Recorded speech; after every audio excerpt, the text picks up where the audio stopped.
계속해서 광주 전남권이었습니다. KBS는 올 들어 광주중앙공원 1지구 민간공원 특례 사업의 계획안 변경 과정에서 불거진 특혜 논란을 집중 보도해드렸는데요. 이용섭 광주시장의 재협상 방침에 따라 각계 인사들로 구성된 협상조정위원회가 어제 광주시와 사업자 측에 이른바 잠정 합의안을 무효하기로 했습니다. 분양가도 낮아질 것으로 보입니다. 이승각 기자입니다. 특혜 논란이 불거진 광주중앙공원 1지구.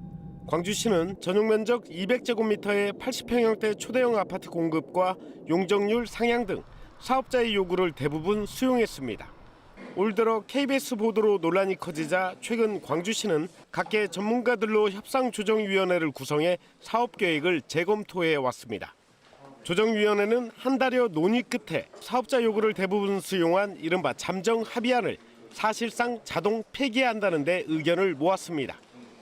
아파트 면적과 용적률을 늘려주고 초대형 평형을 공급하겠다는 지난 1월 광주시와 사업자 측의 합의안이 아니라 지난해 6월 확정한 실시 계획안을 사업의 기준으로 삼기로 한 겁니다. 이에 따라 다시 85제곱미터 이하 아파트 공급이 늘고 더 많은 공원 면적도 확보할 수 있게 됐습니다. 하지만 분양가에 대해서는 사업법인과 한양 측 주장이 맞서 합의점을 찾지 못했습니다. 한양 측은 1,600만 원대 공급 의지를 다시 한번 밝힌 반면 사업법인 측은 1,800만 원대 중반을 제안했습니다. 이번 조정위원회의 결정은 강제 사항이 아니지만 특혜성 사업 변경과 고분양가 논란에 제동을 걸었다는 점에서 의미가 큽니다. 인가 당시의 내용을 기준으로 모든 게 논의됐다.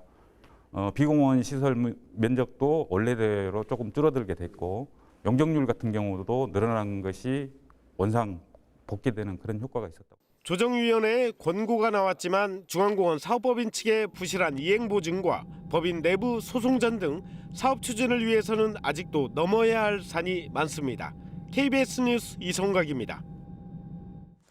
광주시가 최근 3년 동안 이루어진 수상한 아파트 거래를 봤더니 탈세와 위법이 의심되는 사례가 무더기로 확인됐습니다.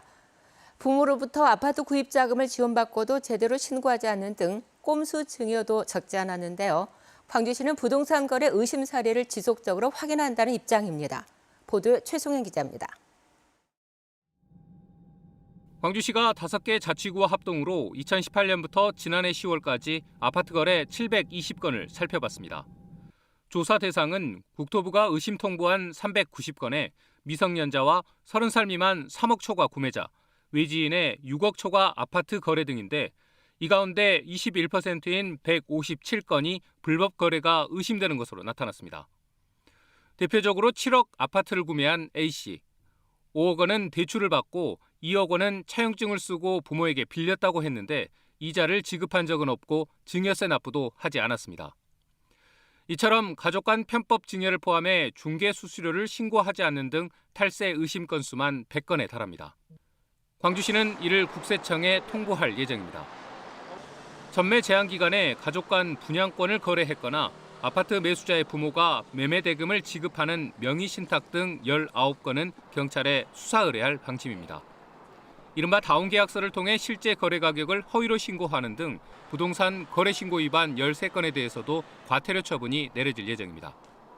대표적인 사례를 저희가 추출을 해가지고 우선 해봤습니다. 해봤는데 거기에서 상당 부분 한 25% 정도 나왔으니까 저희가 앞으로도 이런 계획을 꾸준히 세워서 점검할 필요성이 있겠다 이렇게 생각을 하고 있습니다.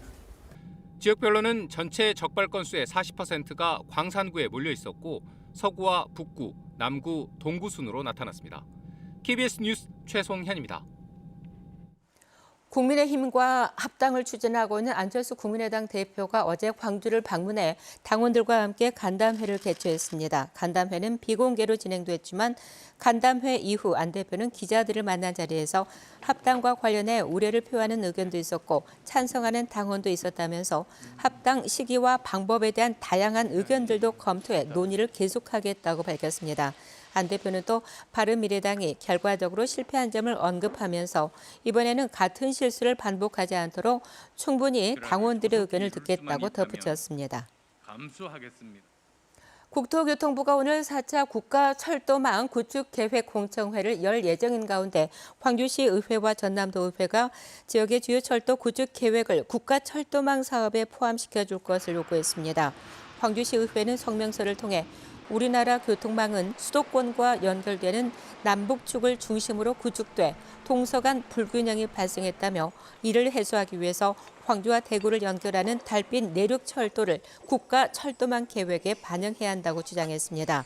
전남도의회 역시 물류 수송을 원활하게 하고 침체된 서해안 지역의 성장을 위해서 천안과 익산을 연결하는 장항선을 군산에서부터 목포까지 연결하는 서해안 철도 건설 사업이 국가계획에 포함돼야 한다고 주장했습니다.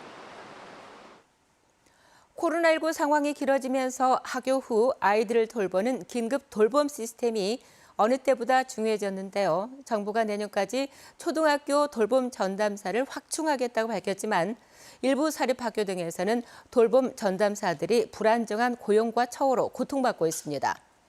곽선정 기자가 취재했습니다. 광양의 한 사립학교 돌봄 전담사로 일한 신모 씨. 2년 근무 이후 무기계약직 전환을 기대했습니다. 하지만 근무한 지 만 2년이 된 지난 2월 말 학교 측은 학생 수 감소로 같은 재단의 다른 초등학교와 통폐합이 예정돼 있다며 재계약을 거부했고 신 씨는 정든 학교를 떠나야 했습니다. 신 씨의 계약상 근무 시간은 낮 12시부터 오후 5시까지. 하지만 코로나19 등으로 돌봄 수요가 늘면서 하루 1시간 이상씩 일을 더 했다는 게 신 씨 측의 주장입니다. 애들이 따로 방치될까 봐 저는 거의 6시간 이상을 근무한 것 같아요. 일이 저한테 주어져서 전력 질주하다시피 최선을 다해서 했는데 이렇게 나가라고 하니까 너무 허무하고. 전남의 돌봄 전담사는 모두 629명. 이 가운데 국공립학교에서 일하는 622명은 지난 2017년 이후 대부분 무기계약직으로 전환됐습니다. 하지만 여수와 광양에 있는 사립학교 3곳 소속 6명 가운데 3명만 무기계약직으로 고용을 보장받았습니다. 사립학교 측은 학급수 기준으로 정해진 돌봄 전담사 정원수에 맞춘 것뿐이라고 설명합니다. 전라남도 교육청은 사립학교의 경우 인사권이 재단에 있어 인건비와 운영비 지원은 하지만 고용 문제에 개입할 수는 없다는 입장입니다. 사립 같은 경우는 기간제로 쓰신 데도 있고 기간제법상 1년 이상을 못하게 하는 거기 때문에 정부가 돌봄 서비스의 중요성을 강조하며 돌봄 전담사 확충을 예고한 만큼 이들의 불안정한 고용 문제에 대한 제도적 보완이 필요해 보입니다. KBS 뉴스 곽선정입니다. 어제 하루 광주에서 9명, 전남에서 8명 등 17명의 코로나19 신규 확진자가 나왔습니다. 광주 신규 확진자 가운데 2명은 집단 감염이 발생한 남구 어린이집 관련으로 각각 원아와 어린이집 교사의 자녀입니다. 이로써 어린이집 연관 확진자는 모두 10명으로 늘었습니다. 더불어민주당 이계호 의원 담양사무소 연관 확진자도 광주에서 2명, 담양에서 2명이 추가돼 누적 확진자는 광주 전남에서만 모두 48명으로 늘었습니다.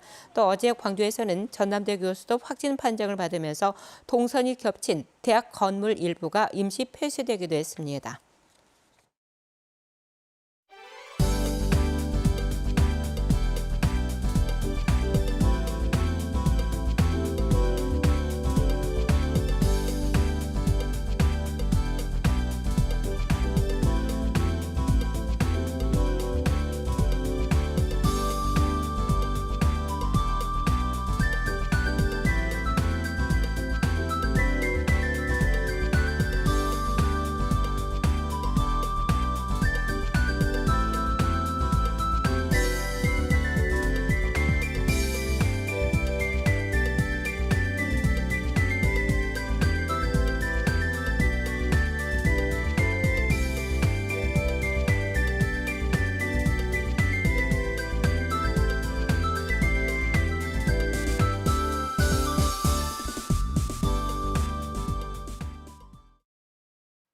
오늘도 초여름 더위가 예상됩니다. 구름에 햇볕이 가려지긴 하겠지만 낮 동안에 올 들어서 가장 높은 기온이 예상됩니다. 광주 아침 최저 기온 어제보다 5도가량 높게 시작했고요. 낮 기온 27도로 5월 말에서 6월 초에 더위가 예상됩니다. 대기는 계속해서 건조합니다. 동부 지역과 광주에 건조주의보가 발효 중인데요. 산불 등 화재 예방에 주의하셔야겠습니다. 오늘 어제처럼 구름이 많이 끼고 대체로 흐리겠습니다. 오전까지 서해 도서 지역에는 빗방울이 떨어지겠고요. 내일은 대부분 지역에 새벽 한때 5mm 미만의 비가 조금 내리겠습니다. 지역별 기온 살펴보겠습니다. 현재 기온 내륙을 중심으로 이미 기온이 크게 오른 상황입니다. 광주와 담양 19도 가리키고 있습니다. 낮 최고 기온은 순천 25도, 곡성 27도로 덥겠습니다.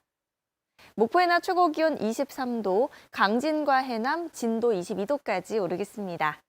신안을 비롯한 그 외 도서 지역은 19도에서 24도가 예상됩니다. 서해남부 먼바다와 남해서부 해상은 내일까지 안개가 끼겠고요. 먼바다를 중심으로 물결이 최고 2.5m로 높게 일겠습니다.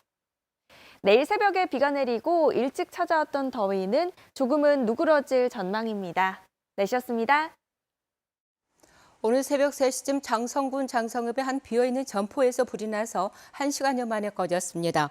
이 불로 70제곱미터 상가 건물이 모두 탔지만 인명피해는 없었습니다. 소방당국은 오늘 경찰과 합동 감식을 벌여 정확한 화재 원인을 조사할 계획입니다. 광주은행의 1인형 개인 종합자산 관리 계좌 일부 모델 포트폴리오의 평균 수익률이 은행권 1위를 기록한 것으로 나타났습니다. 광주은행은 금융투자협회에서 공시한 지난 2월 말 기준 1인형 개인 종합자산 관리 계좌 수익률에서 고위험의 경우 51.05%, 중위험은 33.31%를 기록해 은행권 1위를 기록했다고 밝혔습니다. 1인형 종합자산 관리 계좌는 다양한 자산 포트폴리오를 구성해서 하나의 계좌로 통합 관리하는 세제 혜택 상품입니다. 저출산 해결을 목표로 지난 2017년에 출범한 광양시 어린이 보육재단의 정기 후원이 3만 계좌를 돌파했습니다. 목요일 아침 함께한 KBS 뉴스를 마칩니다. 감사합니다.